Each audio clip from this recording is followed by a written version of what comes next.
అందరికీ నమస్కారం. శివపార్వతుల వివాహం జరిగే సందర్భంలో శివుడు బ్రహ్మ తలను నరికివేశాడని, ఆ తర్వాత బ్రహ్మ హత్య మహాపాపం పోగొట్టుకునేందుకు చాలా ప్రయత్నాలు చేశాడు. ఒక ఆలయం వద్ద దాని నుంచి విముక్తి పొందడం పురాణ కథలు చెప్తున్నాయి. అసలు శివుడు బ్రహ్మ తలను ఎందుకు నరికాడనే విషయాన్ని ఇప్పుడు మనం తెలుసుకుందాం. బద్రీనాథ్లోని ఆలయం అలకనంద నది ఒడ్డున ఉంది. ఆలయం నది ఒడ్డున ఉన్న మెట్ల వెంట నడుచుకుంటూ సుమారు 50 గజాలు వెళ్తే అక్కడ నది ఒడ్డున సుమారు 10 అడుగుల ఎత్తు 4 అడుగుల పొడుగు ఉన్న ఒక పెద్ద బండ ఉంది. అదే మనం చెప్పుకునే బ్రహ్మ కపాలం. ఆ బ్రహ్మ కపాలం దగ్గర పితృదేవతలకు శ్రాద్ధ కర్మలు నిర్వహిస్తే వారికి స్వర్గ ప్రాప్తి దక్కుతుందని హిందువుల నమ్మకం.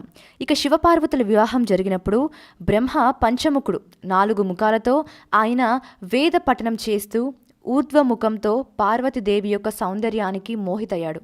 ఆమెను చూస్తూ ఉండిపోయాడు. అది గ్రహించిన పరమశివుడు కోపంతో బ్రహ్మ యొక్క 5వ ముఖాన్ని నరికివేశాడు. బ్రహ్మ యొక్క ముఖం తెగిపోయింది, కానీ అది శివుడి చేతి నుంచి కింద పడలేదు. అది ఆయన అరచేతికి అతుక్కొని అలాగే ఉండిపోయింది.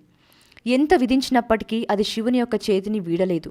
తర్వాత క్రమక్రమంగా అది ఎండిపోయి కపాలంగా మారిపోయింది.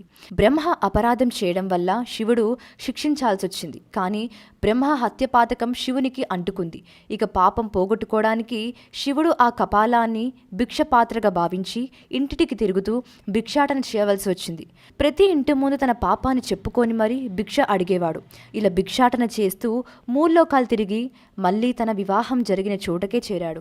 హిమాలయ పర్వతాలలో పూర్వం కేదారేశ్వరుడుగా ఉన్నప్పుడు ఆయన తపస్సుకి సంతసించిన మాహ హిమవంతుడు అక్కడి నదులను సరస్సులను శివుడికి కానుకగా ఇచ్చేశాడు. అది తెలుసుకున్న నారాయణుడు శివుని వద్దకు వచ్చి, పరమేశ్వర, మీ ఆధీనంలో ఎన్ని శిఖరాలున్నాయి కదా, ఈ బదిరి శిఖరాన్ని నాకు కానుకగా ఇవ్వవా అని అడిగాడట. శ్రీ మహావిష్ణువే అడగడం వల్ల సంతోషంతో శివుడు ఆ శిఖరాన్ని కానుకగా ఇచ్చేశాడు. అప్పటినుంచి శ్రీమన్నారాయణుడు బద్రీనారాయణుడై అక్కడ వెలిశాడు. ఆ తర్వాత శివుడు ఆయన దగ్గరికి భిక్ష కోసం బయలుదేరాడు.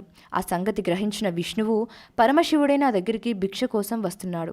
వాస్తవానికి ఇది తన నివాసమే. తన ఇంటికి భిక్ష కోసం వస్తున్నాడంటే అది ఆ మహాయోగి యొక్క వైరాగ్యానికి పరకాష్ట. ఈ సన్నివేశాన్ని ప్రపంచం అందరికీ తెలిసేలా చేయాలి. ఈ ప్రదేశం శివ నివాసం. దీనిలో నేను ఉంటున్నాను. ఆయన భిక్షాటనకి వస్తున్నాడు. ఆయన చేతిలో ఉన్న కపాలాన్ని ఇక్కడ సుస్థిరం చేయాలి. ఆయన చేతి స్పర్శ వల్ల ఆ కపాలంలో ఉన్న దోషాలన్నీ పోయాయి. ఈ ప్రదేశంలో విష్ణు శక్తి, శివశక్తి ఈ రెండింటినీ కూడా ఏకం చేయాలి అనుకొని విష్ణువు శివుడుకు ఎదురెళ్ళి ఆ కపాలంలో భిక్ష వేయబోయాడు. వెంటనే ఆ కపాలం శివుడి చేతి నుంచి జారి కింద పడి ఒక లింగాకారంలో ఏర్పడింది. అప్పటి నుంచి బద్రీనారాయణ క్షేత్రంలో ఉన్న ఆ లింగం బ్రహ్మ కపాలం దర్శనీయ ప్రదేశంగా మారిపోయింది. తమ పితృదేవతలకి ఇక్కడ పిండ ప్రదానం చేస్తే మోక్షం వస్తుందన్న నమ్మకం ఏర్పడింది. అలా బ్రహ్మ కపాలం ప్రసిద్ధి చెందింది. ఈ వీడియో గనక మీకు నచ్చినట్లయితే లైక్ చేయండి, షేర్ చేయండి, సబ్స్క్రైబ్ చేయండి. మరిన్ని ఇంట్రెస్టింగ్ అప్డేట్స్ కోసం మా శ్రీ భక్తి ఛానల్ని ఫాలో అవ్వండి.